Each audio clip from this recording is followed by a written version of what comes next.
Usa ka pagtuo, usa ka tingog, usa ka katawhan.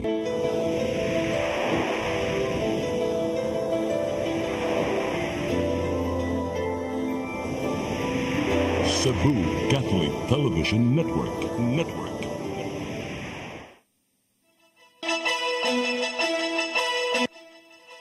Uluhan sa mga balita sa Sayri 47. Oplan baklas gipahigayon sa Comelec Lapu-Lapu. Kapin 300 ka mga campaign materials gitangtang. Apirasyon ni dismissed Mandawi Mayor Jonas Cortez alang sa temporary restraining order sa iyang 1-year suspension gibasura. Pagmarcha sa mga langyaw sud sa subdivision sa Minglanilla nakapaalarma sa mga residente. O sara di ay karelihiyosong kalihukan. Ex-convict nga armado nakikpinusilay sa kapulisan naangol. Subo, Kabisayan ug Mindanao, Pilipinas ug katawhan kutos maabot sa tong Sibya sa tibuok kalibutan mayong hapon. Live kita karon sa CCTN Channel 47 ug kini ang tulumanon sa nag-unang kasayuran nga angay natong masayran. Ako si Dennis Tabar. Tulumanon sa patas ng mga balita ug opinyon. Ako si Danica Cabales. Kini ang Sayri 47.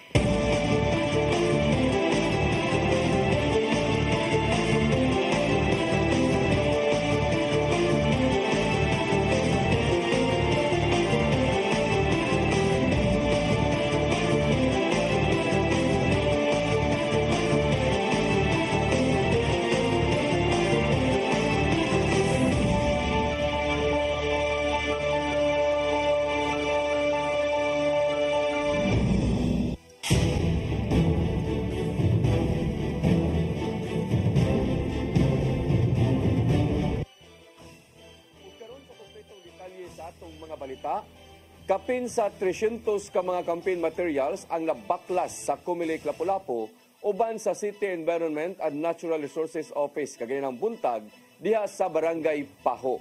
Matag Huwebes kini nga buhaton nunot sa pagdaghana sa mga ipamutang gawa sa common poster areas. Ang kasayuran ihatod ni Cristel Joy Filerca. Nagpahigayon na usab og oplan baklas ang Commission on Election kon Comelec Lapu-Lapu kauban ang City Environment and Natural Resources Office kon Senro Lapu-Lapu kaganihang buntag sa Barangay Paho. Kini mo ikaduhang higayon nga nag-oplan baklas ang Comelec. Una na ni adtong Pebrero 11 ning tuiga. Matod ni Jocelyn Abayan, ang Supervising Environmental Specialist sa Senro Lapu-Lapu, nga napuno ang duha ka dump truck sa mga nabaklas ng mga campaign materials ni adtong Pirmerong higayuna. Apan imbis nga mahawan-hawan ang mga kadalanan, namatngunan niyang ang nabaklasan nga mga dapit gipamutangan sa pagbalik og mga campaign materials. Subay ito ang atong nakuha na pull out, but then pagkuhan ba kung nangunong tag mga usa ka timana kapaw, duha ka timana kapin, pagbalik na to sa area kay nana po gipang bagong gipang utang, so balikuno na po siya ang katong among nagian pag naging February 11. Gani, kapin 300 ka mga campaign posters ang ilang nabaklas sulod lang sa usa ka oras. Gikan sa alas 8 hangtod sa alas 9 sa buntag sa ML Quezon Highway paingon sa ilawom sa First Bridge ug pabalik sa City Hall. Sagad ni ini gipamutang sa kahoy ug poste ug nakita niyang nakahatag gyud kini og kadaot tungod sa kadagko sa mga lansang ug alambre nga gipanggamit. Panawagan ni Abayan sa mga national candidates ug mga supporters ni ini nga mo-coordinate sa Comelec Lapu-Lapu aron makahibaw sila sa common poster areas aron nga dili sila magpataka og butang sa mga campaign materials. So I think dili man ningon nga gibawal ang pagpamutang og mga posters o signages ang ato lang gid siya ibutang sa sakto nga butanganan nga ibawal gyud nato stick gyud nato ang pag-monitor na dili gid siya pakilit sa mga kahoy ug sa mga poste. Ang pagpahigayon og oplan baklas sa Comelec Lapu-Lapu kauban ang Senro ug uban pang mga buhatan himuon na matag Huwebes. Naghinaot si Abayan nga mosunod usab ang mga kandidato sa mando sa Comelec nga himong environmental friendly ang ilang mga campaign materials aron nga dili kini makahatag og kadaot sa kalikupan. Cristel Joy Filerca, CCTN News. Cybercrime Investigation and Coordinating Center mipahimangno nga likayan ang mga nagtanyag og dakong kwarta aron baguhon ang resulta sa eleksyon. Gihulagway sa mismong kadagkuan nga kuti kaayo ug komplikado ang mga security layers sa automated election system. Ang kasayuran ni Hato di Gian Navarro. May pahimangno ang Cybercrime Investigation and Coordinating Center sa publiko nga likayan ang mga nitanyag og dakong kwarta aron bag-ohon ang resulta sa eleksyon. Mato di CICC Executive Director Alexander Ramos nga komplikado ang kinatibuk ang sistema sa automated elections karong tuiga, maong dili kini daling mapiki. Maong dili na sayon aron kini mahak nga sukwahi sa mga gipanghambog nato sa mga buot mangilad. Suma pa ni Ramos nga dunay tulo ka mga independent systems ang nagbantay aron masigurong dili matandog ang mga resulta sa eleksyon. Kay sa higayong mahanay na ang machine application ug lock na dili na kini mabag-o pa tungod sa iyang giandam nga programming. Gani daga mga security features ang mga resulta nga gi-transmit human sa oras nga tingbutar nga sama lang sa mga passwords o virtual private network kon VPN. Samtang kuptan mismo sa Bangko Sentral ng Pilipinas ang mga yawi nga mo'y moabli sa mga encrypted data kung nakakandado nga mga files nga may labot na ang eleksyon. Kini na ang nimong pamahayag og lakang sa CICC. Human nga adunay kandidato sa pagka-vice mayor sa Isabela ang gikasuhan sa Commission on Elections. Gibutyag niya sa Facebook video nga huyang ang seguridad sa automated election system maong mahimo kining bag-uhon pinaagi sa hacking. Gian Navarro, CCTN News. Way mahitabong barangay o sangguniang kabataan eleksyon karong Disyembre ning tuiga. Kini mo gikonfirmar ni Senador Amy Marcos sa chairman sa Senate Committee on Electoral Reforms. Atol sa Romblon Provincial Congress sa Liga ng mga Barangay dinhi sa Sugbo, gipasabot ni Marcos nga kini tungod kay ipahigayon karong Oktubre ang labing unang BARM elections. Og tungod niini wa nay panahon aron mo imprinta na usab o laing mga baluta alang sa barangay election. Samtang sa Hunyo na ning tuiga madesisyonan kung mapatuman ba ang unom ka tuig nga mo'y bersyon sa Congress o upat ka tuig mausab ang bersyon sa Senado. Samtang gawas niini gitinguha usab ni Marcos nga mausab o mapatuman ang minimum fixed honorarium sa tanan nga mga elected barangay official lukop nasud. Court of Appeals ni basura sa apelasyon ni dismissed Mandawi Mayor Jonas Cortez alang sa temporary restraining order kabahin sa iyang 1-year suspension. Bisan pa man niini, malaumon og padayon nga naghuwat ang kampo ni Cortez sa final nga desisyon kabahin sa kaso sa suspension. Ang kasayuran hatod ni Mary Rose Sagarino.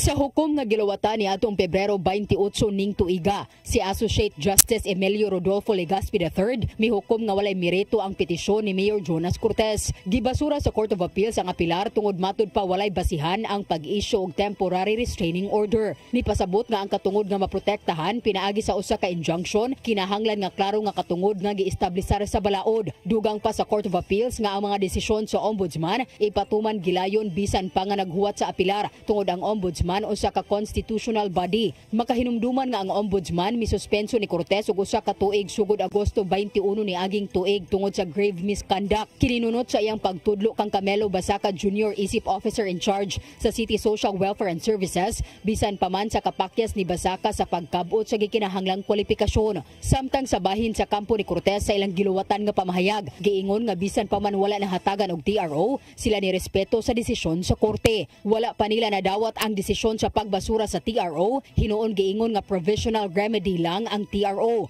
Sa pagkakaron, sila naghuwat sa pinal nga desisyon sa Court of Appeals sa nagunang kaso pag-apilar sa suspension. Sila masaligon sa legal nga sistema sa patas ug makiangayon nga pamaagi. Sila ni pasalig sa pagsunod sa legal nga proseso bisan unsa pa ang mahitabo. Mary Rose Sagarino, CCTN News.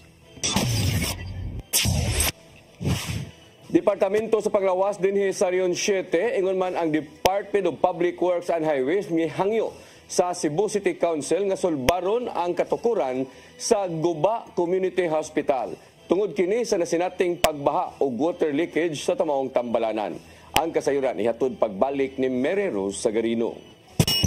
Pinaagi sa privilege speech, gihangyo ni Consel Joy Pesquera ang Department of Health 7 o Department of Public Works and the Highway 7 nga sulbaron ang problema sa Guba Community Hospital. Sukad nga giablihan ang maong tambalanan sa miaging tuig, adunay mga nasugatang problema ilabi na sa pagpalapad na sa iyang palibot. Nasinati ang mga pagbaha sa palibot sa tambalanan bisan pa man sa gitrabaho nga drainage system. Tungod usab sa water leakage sa atop, adunay mga nagtubo nga itom nga mold sa iyang kisame. Gikabalakan hinuon ni Pesquera nga posibleng maapektuhan ang planong pagpalapad pa sa operasyon sa maong tambalanan sa bukirang bahin sa Dakbayan. And based of the observation of my executive assistant as well as my consultant, the people working there under the DPWH are from a subcontractor. So hinahinay gid kayo ang trabaho. Girason usab ni Consel Joel Garganera nga wala natiwas ang nahimong pagkubkob sukad nga gikaut sa City Disaster Office. Ilang i-follow through, i-concretize na nila aron ma-permanent ba. But based on this report, wala gid nila i-follow through. Apan gikatingalahan sa kauban nilang si Consel Joy Agostos Yang nganong angay pakining kabalakan sa konseho. Ang pumirong building okay to, kaya pumirong building pa man. Kanya mga extension sunod-sunod mo na problema. So it's just my comment, Chairman. I think if the City Council wants a solution there, you have to look into the management and our style on how to manage. Simply. Samtang gihingusgan usab ni Consel Mary Ann de Los Santos ang pagbaton og hospital administrator nga mao gitrabaho karon sa mga nagduma sa tambalanan. Aron masubay ang problema og mahimuan og solusyon, buot ipatawag sa konseho ang kontraktor sa katukuran sa Guba Community Hospital. Kini aron mahatagan og katinawan ang sulirang giatubang sa maong tambalanan. Should be a hospital administrator where the function is totally different from the medical director because the doctor cannot manage separately on the administrative side. So, usara na siya nga nag-manage sa medical and the administrative side. Di na magkaparihas kay di man siya inhiniro, dili siya architect. Mary Rose Sagarino, CCTN News. Nipirma na og Memorandum of Understanding ang MVP Group of Companies ug Lapu-Lapu City Government alang sa itukod nga Lapu-Lapu Expressway. Nipirma sa kasabutan silang MVP Group Chairman Manny Pangilinan, kadagkuan gikan sa LX Corporation, Mayor Junior Dahong Chan sa Lapu-Lapu City Government ug Governor Gwendolyn Garcia. Ang LX usa ka public-private partnership project nga adunay 27 billion peso budget. Usa kini sa expansion sa Cebu-Cordova Link Expressway kun CCLEX. Expansion paingon sa Mactan-Cebu International Airport ug aduna kini gitas-on nga 12 kilometers. Mato ni Mayor Junior Dahong Chan nga kung mahuman, mas dali na ang transportasyon gikan sa Cebu City paingon sa Dakbayan sa Lapu-Lapu. It will cut short travel time from Lapu-Lapu City to Cebu via CCLEX through the LELEX multiple entry and exit points spread throughout its 12-kilometer length. Oponganos can easily travel to and from Cebu without fear of getting stuck in the traffic.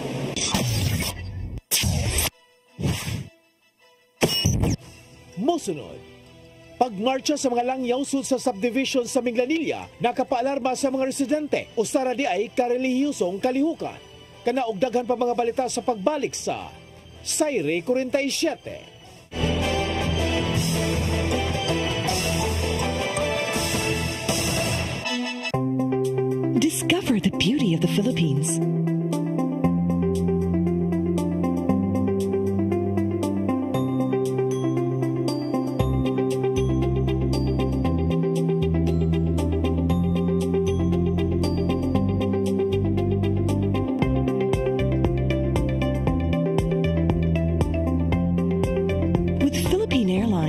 Country's flag carrier.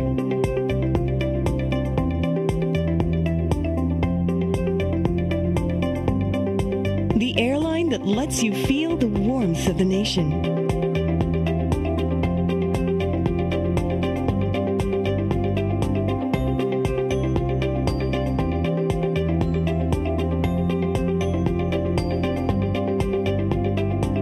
Mabuhay.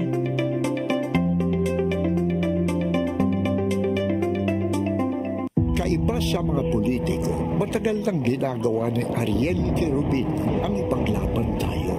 Kahit sariling buhay inaalay. Ngayon, iba ang laban.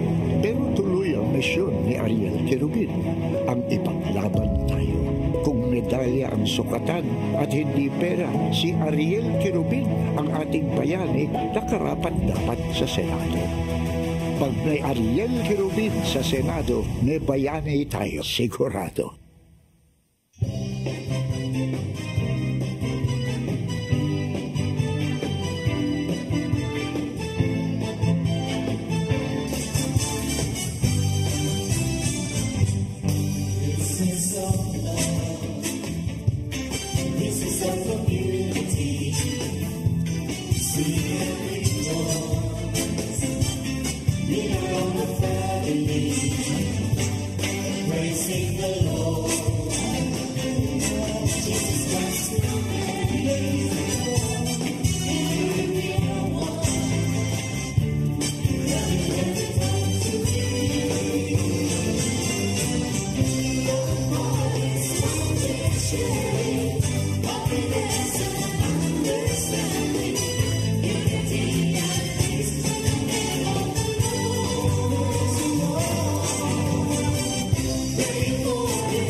Gloria Sevilla, reyna sa pelikulang Binisaya.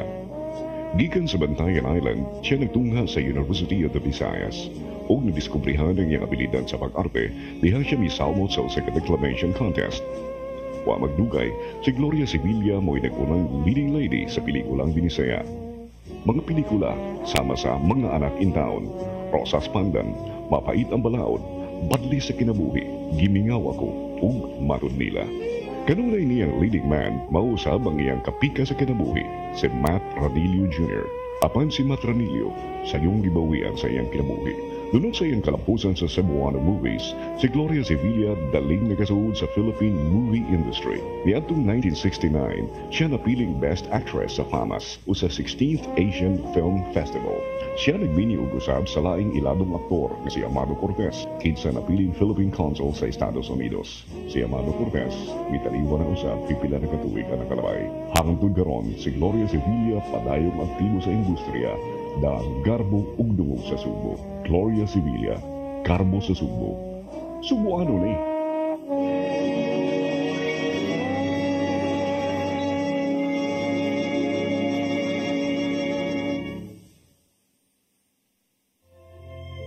Ang kinabuhi puno sa hagit.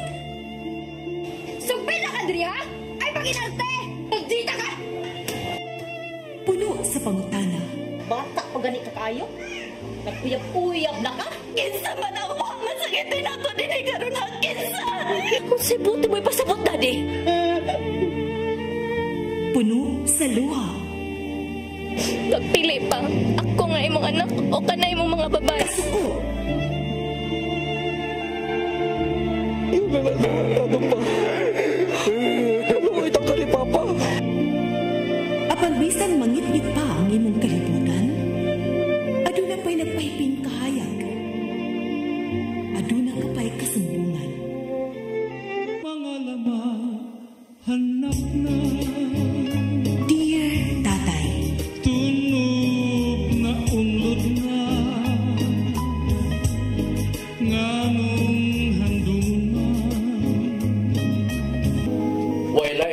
gabi aron masabtan nato ang Biblia. Kinahanglan nga doon na tayo relasyon kang Jesus. Hangtod sa layan natong panaguban, kagang salamat siya.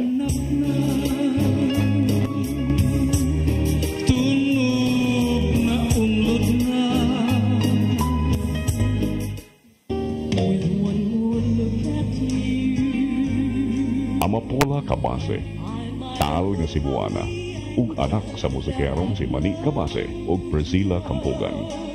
Mihimo sa iyang unang piano recital sa edad ng 4 anyos sa Batig Piano Conservatory. Sa elementarya pa lang sa Cebu Normal School, dihang nahimong conductress sa Toy Orchestra. 10 anyos pa lang dihang mihimo sa iyang debut performance sa Grand Opera House sa Manila. 18 anyos sa dihang nahimong host sa TV show Amapola Sings sa karaang ABS-CBN Cebu. Daangan sa Cebu, si Amapola nahimong ilabong national recording artist o front act sa concerts ni Jack Jones, Astro Gilberto, Matt Monroe o Sergio Mendez. Regular guest sa mga top-rated TV shows sa Manila. Sa pagkakaroon, si Amapola tuwa magbase gawa sa nasod ug padayong milingaw sa international music aficionados. Amapola, Carmo sa Cebu. Cebuano ni.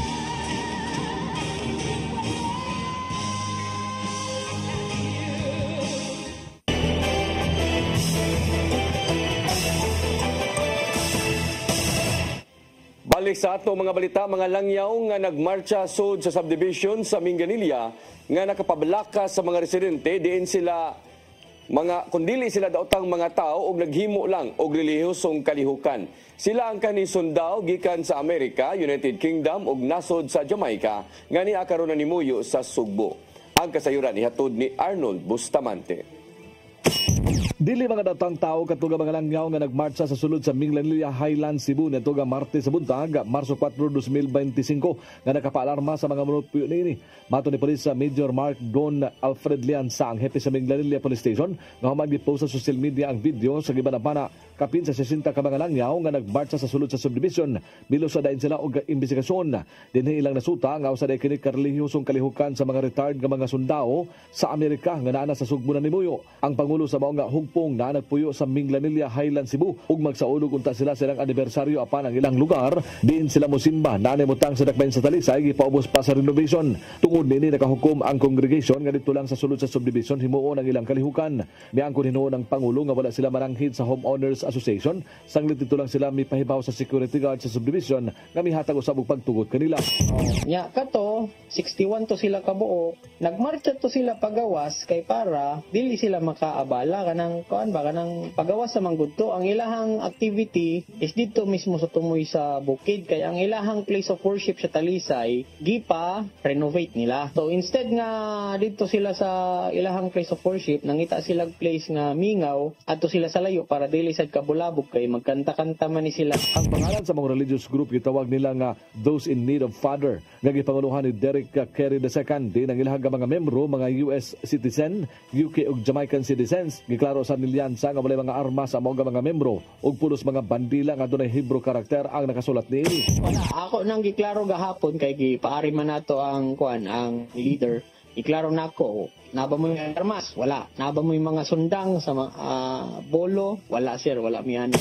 Yawhag sa Minglanilla Police Station o sa Cebu Police Provincial Office ang publiko nga dili mahukom dayon nga mga daotang elemento ang ilang nakita sa video. Sanglit makamugna kini og kahadlok sa katawhan. Mipasalig ang kapulisan sa lalawigan nga hugot ang ilang pagbantay nga dili makahimo og krimen ang mga daotang elemento tungod sa daghang presensya sa mga personnel nga gipakatap sa kadalanan. Arnold Bustamante, CCTV. Mga ahensya sa gobyerno nipakita sa ilang mga ipatumang programa at tubangan sa Provincial Development Council. Apan buot usab nga moapa sa maong lakang ang Commission on Higher Education 7 human gibadlong sa council. Ang kasayuran hato ni Gian Navarro. Nakahigayon sa pagpakita ang mga ahensya sa gobyerno bahin sa ilang mga programa o proyektong ipatuman at tubangan sa Provincial Development Council. Sud sa duha ka adlaw, gipresentar sa mga kadagkuan ang ilang programs, activities and projects kun PAPS ning tuiga og sunod tuig aron mouyunan ngadto sa PDC. Kadaghanan sa mga ahensya na aprobahan sa konseho nga walay pagduha-duha. apan adunay pipila nga gisukit-sukit mismo sa chairman sa PDC nga si Governor Gwendolyn Garcia, mga kaubanan sa provincial board ug mga mayor. Kini aron masubay gyud sa mga panginahanglanon sa matag sugbuhanon ug hayan dili mausik ang gipangayong pundo ngadto sa kagamhanan. Di mo katuo rong gabi una. Di mo katuo nga ni survive mo nga waay kasabi. Bitaw, I've seen nga kung magtrabaho lang gyud tag tinabangay ta. Daghan gyud kaayo mahimo, mas nindot. Sa wala pa na during ng meeting, gisitahan sa PDC ang Commission on Higher Education 7 tungod sa giingong pagmagahi og pandedma. Hinungdan nga gi-issuean og censure ni Gobernador Gwen Garcia si CHED 7 Director Maura Cristobal aron ipadangat ngadto sa kadagkuan sa ahensya sa uluhan. Nipakitay noon sa unang adlaw sa PDC meeting ang representative gikan sa CHED 7 apan walay bisan usa ang nitunga gikan sa ilaha sa ikaduhang adlaw. There is a motion to censure the regional director of CHED for failing to respond to our invitation to the Provincial Development Council meeting, which would have taken up the CHED's PAPs, and further, which also would have given her the opportunity to answer some questions coming from a number of our mayors. Nangayon dispensa ang CHED 7 ngadto sa Kapitolyo sa wala pagtambong sa maong PDC meeting ug matod pa dili kini tinuyo. Nakigalayo na sila karon sa Kapitolyo aron mo paygayon og special meeting ug nagpadala na sila og pagpaklaro ngadto sa gobernador. May pasalig ang CHED 7 nga moabag gyapon sa provincial government alang sa ipatumang mga programa. Gian Navarro, CCTN News. Department of Education dinhi sa Region 7 ni mando sa Lapu-Lapu City Division nga mohimo og duga nga lakang aron dili masubli ang pagabugno sa matinun-an sa miaging adlaw. Samtang mahinungdanon alang sa Regional Director ang paglakip sa values education ubos sa kasamtangan nga curriculum. Ang kasayuran ihatod pagbalik ni Gian Navarro. Nadawat na sa Department of Education ang sumbong bahin sa gidangatan sa grade 11 student sa Babag National High School dakbayan sa Lapu-Lapu diin gibugno sabsiya sa laing grupo sa mga babae. Sumapa ni Regional Director sa Luciano Jimenez nga gitunol na among reklamo ngadto sa ulohang buhatan aron may muano sab nila og lakang. Subay nini gitahasan ni Jimenez ang Lapu-Lapu City Division sa paghimo og dugang pa nga mga aksyon human sa nahitabong pagbugno sa miaging adlaw duso sa katindahan. Kini aron mapatigbabaw ang kaluwasan sa ubang mga estudyante ug dili may aguman ang trauma nga sama sa naangkon sa mong tinun-an. Aron masiguro nga unta ang mga bata luwas dili lang sa luwas sa kanang unsa pa nga mga kadaot gikan sa gawas but sila mismo silang kaugalingon nga maoy sila naghimo silang kaugalingon nga mabutang anhi sa ani nga sitwasyon. Ginuyon ni Jimenez ang binutan sa Lapu-Lapu City LGU diin. Mismong si Mayor Ahong Chan ang nagpakisayod sa nimong CCTV footage nga gikabalak-an sa mga netizens. Sanglit kabayn manusab sa plano nga mao ang pagsigurong makalikay sa bisan unsang gubot ang ubang mga tinun-an. Ang panghitabo dili na sad ma-redo nga oy ni ato din sitwasyon dili na dito buhaton so dili na once na hitabo na gyud siya. Gawas sa saktong pag-amuma sa mga tinun-an, yatagan og dakong gibug-aton sa opisyal ang paglakip na sa values education sa kasamtangang curriculum. Usa sa mga maayong gawing gitudlo aron hayan ipatigbabaw sa kasing-kasing mao ang pagtahod ngadto sa isig kaingon. Pinagi sa pagbato nini, dilinon mo sangpot sa pag-away ang yano lang nga pagsaway sa laing tao. Gingos gano sa dila ang character building sa matag estudyante inubanan sa saktong paggiya gikan sa mga gitikanan o magtutudlo. At least with that mabalik sa itong mga bata ang values no nya ang respect sa kada usa nya kanang dili ba that sensitive nga gagmay kang issue largo dayon resort into something physical. Navarro, CCTN News. Gibantayan sa Department of Education 7 ang kahimtang sa mga tinun-an karong nagkaanam og saka ang gibating kainit sa palibot kon heat index. Sumapa ni Regional Director Salustiano Jimenez nga usa sa mga mahimong pahimuslan mao ang blended learning ngadto na sa mga tinun-an. Kini aron dili masakripisyo ang mga nahabiling adlaw sa ting klase nga kutob na lang sunod buwan. Apan gipatigbabaw nila ang kaluwasan ngadto sa mga tinun-an ug magtutudlo aron dili mga luya tungod sa init nga panahon. Ubos sa kasamtangang school calendar sa ikaduhang semana pa sa Abril mahuman ang klase sa tuig 2024 to 2025. Kuan pod naghimutag mga plano na atay unsaon nga learning continuity plan and learning ang atong contingency plan nga if ever mao ni mahitabo ang kada eskwelahan na sila pamaagi nga mo ni ilang buhaton. Pagpanira sa bahin sa southbound lane sa GP Rizal Street, Barangay Basak, Mandawi, gipatumana. Ang proyekto nga gigahinan og dulaan 10 milyones ka pesos gitinguha nga mahuman sud sa usa ka buwan. Ang kasayuran ihatod ni Mary Rose Sagarino. Gisugda na pagbakbak ang bahin sa karsada sa JP Rizal Street sa Barangay Basak, siyudad sa Mandawi. Alang kini sa pagpatuman sa drainage improvement project sa dapit. Gikoral na ang 15 metros nga bahin sa karsada. Gilauman usab ang mas bugat nga trapiko ato sa peak hours labi na sa mga sakyanan gikan sa norte. Pipila ka traffic enforcer ang gipakatap sa lugar aron pagman sa trapiko. Sagad gid traffic ini dapitan ri prime. Sa kasagaran traffic gid. Kaya labi na naroon. Sira, maraming nakadago. Marami medyo napunaan ko ng traffic po. Ang proyekto mauna ang third phase sa drainage project. Tinguha nga makatabang pagsulbad sa problema sa baha sa lugar. Sa nasayran, dugay ng giantos ang pagbaha, pagsaka sa tubig hangtod sa tuhod, bisan pa man sa hinay nga pag-uwan. Matod sa project manager nga si Juancho Alcantara, nga ang kasamtangang drainage system dili igo kung adunay dagkong bulog sa tubig. Tungod niini, mas palapdan og padak-an ang bagong i-instalar nga box culvert. Ang proyekto gigahinan og 9.7 million pesos sa syudad. Kani magkubkob ni breakingon nya nasa ni siya kanang existing drainage mato mong breakingon nilisag bag-o which is dako na. Hinuon gipasalig sa kontraktor nga mahuman ang proyekto sud sa usa ka buwan. Sa pagkakaron, gipangayo una ang pagsabot og pasensya sa publiko. Mary Rose Sagarino, CCTN News. Gi-turn over kaganihang buntag ang usa ka bayawak sa City Environment and Natural Resources Office kun Senro Lapu-Lapu sa mga personnel sa usa ka resort sa Barangay Mactan. Ang bayawak giban-abanang nitimbang og usa ka kilo ug aduna kini gitas-on nga 24 inches o gilapdon nga 4 inches. Mato ni Jocelyn Abayan, Supervising Environmental Specialist sa Senro Lapu-Lapu, nga nakit-an sa maong mga personnel ang bayawak duol sa hotel. Hinungdan nga ila kining gidakop. Matod ni Abayan nga mahimo raon ta kining buhian sa mga personnel apan ila kining gidakop tungod kay nangahadlok ang ilang mga guest. Ang bayawak i-turn over na usab sa Senro Lapu-Lapu ngadto sa Department of Environment and Natural Resources Office 7.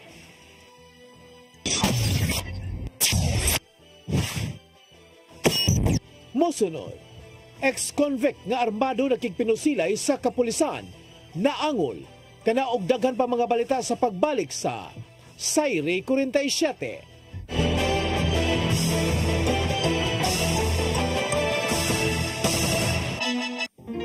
I am the God that healeth thee. I am the Lord, your healer. I sent my word and healed your disease. I am the Lord, your healer. I am the God that healeth thee. I am the Lord, your healer. I sent my word and healed your disease. I am the Lord, your healer.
Balik sa ato mga balita, ex-convict nga gialarma sa Abiliana Police Station nga armado sa barangay Cogon Ramos na angol human nakigpinusilay sa mga miresponding pulis.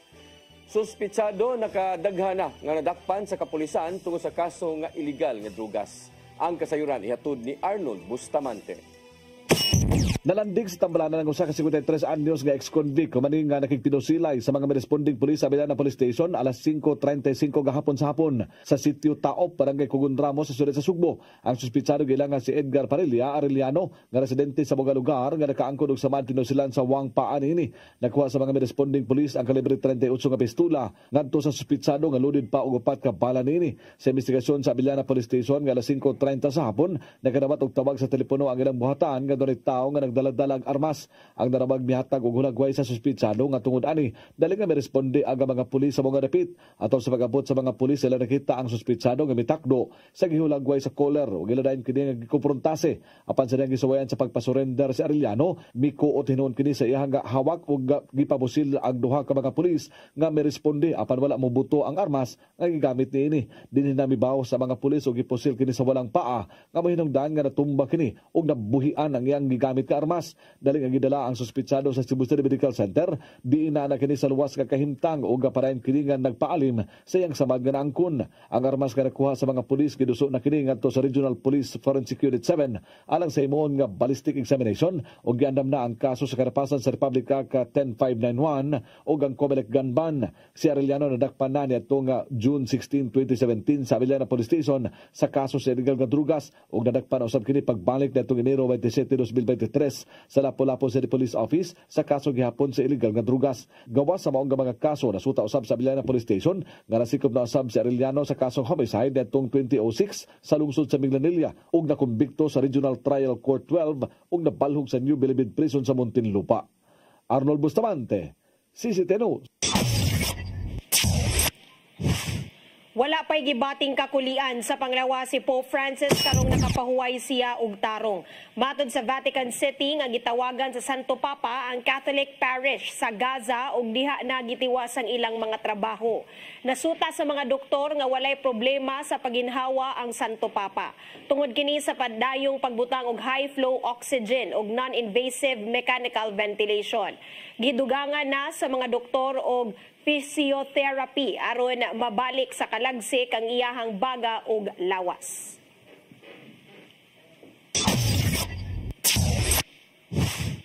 Mao kadtong naglangkob sa atong mga balita sa Sayre 47. Ako si Dennis Tabar.